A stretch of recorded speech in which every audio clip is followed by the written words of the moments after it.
This is a quick little follow-up to the last videos about the funding of the Weston A. Price Foundation. Let's go to their funding page again. And I noticed this just this morning, that the numbers that they have listed on these charts on the funding page don't match what is displayed in what has been reported on the tax returns. And in some cases, it doesn't amount to anything important, but there are a couple years where it's a pretty big deal. There are some very significant discrepancies. And I don't mean to nitpick about this stuff, and I wouldn't have even brought it up if it were nothing more than,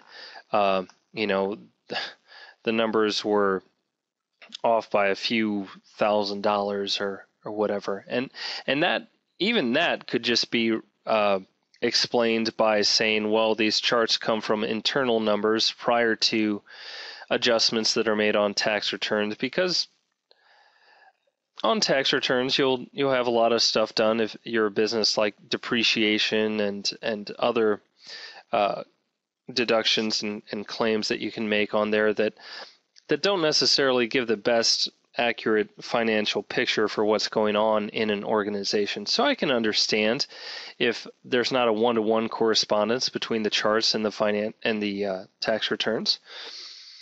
But the discrepancies that are, the few that I found they go beyond that, and you'll see what I mean when I get into them here. They exist in two different years, especially in 2008 and in 2005. Like I said, this has happened in every year. There's not one of these years where the charts exactly match what's in the return. And that's just sloppiness as far as I'm concerned. I mean, it gives a bad impression when the charts that you're displaying here, those numbers don't match what you can verify in one click. That's just an inch away from the charts that you're displaying. I don't know why you wouldn't go to the trouble of making those match, even if you can say, as I was saying before, that, well, they're internal numbers and we think these give a more accurate picture of what's going on in the organization. Fine, but it's going to lead to some questioning, as it obviously has with me, of why the numbers don't match. And again, I could say, well, who cares if there weren't any major discrepancies, but there are. So let's look at the first one. It's in 2008. I'll open it up in a new window so we can compare it side by side. Wait for this to load. So we go to the first page of the return, where we have the total revenue and the total expenses. Okay, and let's compare that to what's listed here. So here we're saying about 1.2 million in revenue. Here on the return we're showing $915,000. I mean, I don't know. What's the explanation for that? And again, and the expenses are even less. They're even an even bigger difference. You've got $864,000 in expenses versus 1.2 million. But the big deal here is that in their charts they're showing a profit of $12,000, whereas on the return they're showing a profit of almost $52,000.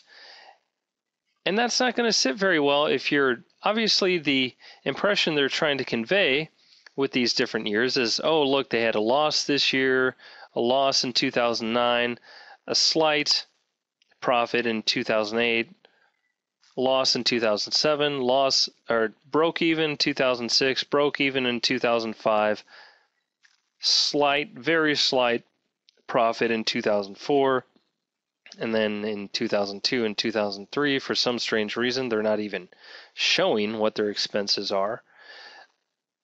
So obviously the impression that they're trying to convey is we don't, just fitting in with their entire image that they want to produce of we're a nonprofit and therefore we're objective, neutral researchers into diet and nutrition, and you can trust what we have to say because we're not making it. We have nothing to gain from it financially by promoting our information. And as I talked about at length in the last video, that's not true at all. And this is just, this video is a little bit further in that vein. So if you look at, so that's the discrepancy in 2008. Now you could say, okay, even with a discrepancy that's, their profit is 4 times greater than what they are showing in their charts. Okay, still, you know, who cares? That's not a big deal. Okay, and I could say that if it wasn't for 2005. Now, if you look at the numbers from 2005,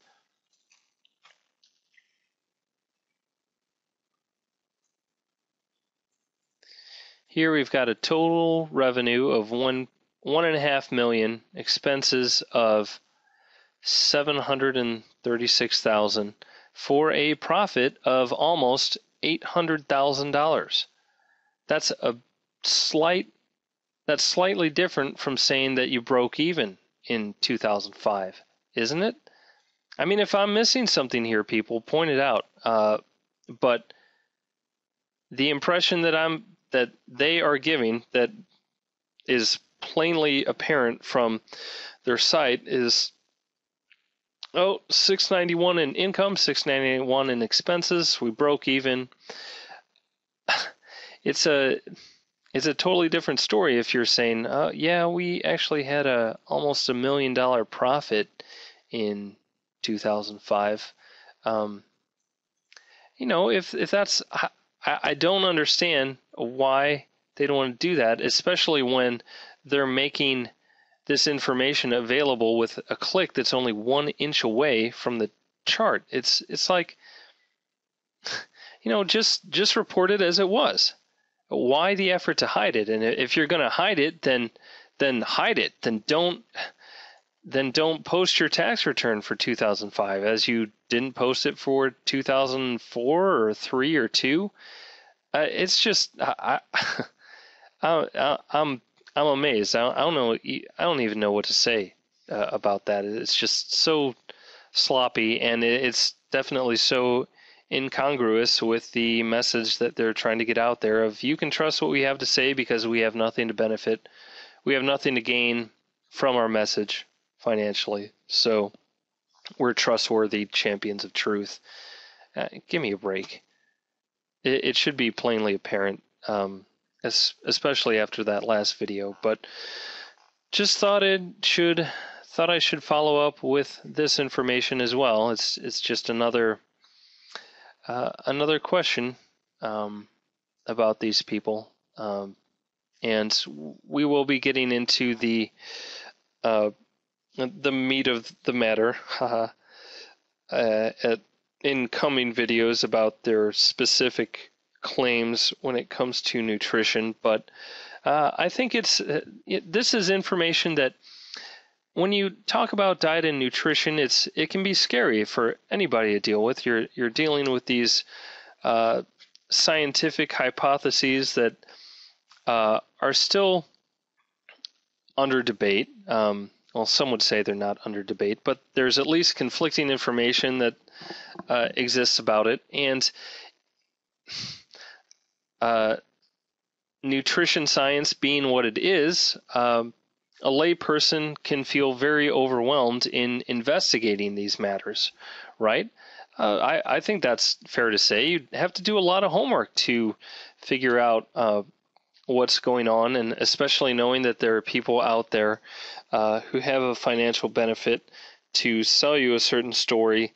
And how would you know? It's like the auto mechanic who tells you you need to get your engine replaced, and if you don't know any better, then you'll just give them the thumbs up and you're out several $1,000s, and when you didn't need to be. Well, it's the same case here. If you don't have a working knowledge of what's going on, then you're dependent upon what other people are telling you.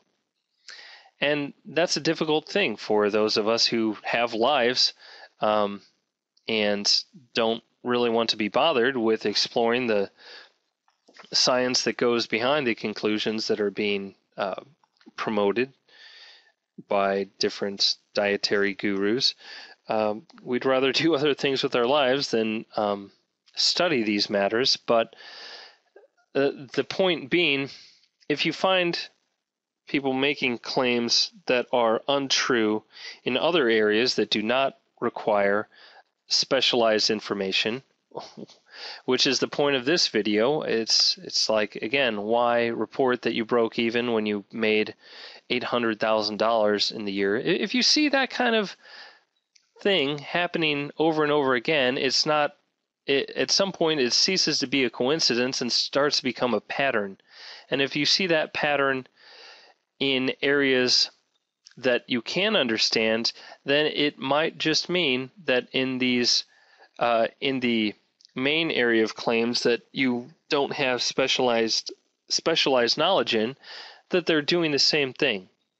And before you take their word for it, before you take it on faith, maybe because they've displayed themselves to not be completely honest in areas that you could know better, then you shouldn't take their word for it in areas that you won't be able to know any better unless you do more homework.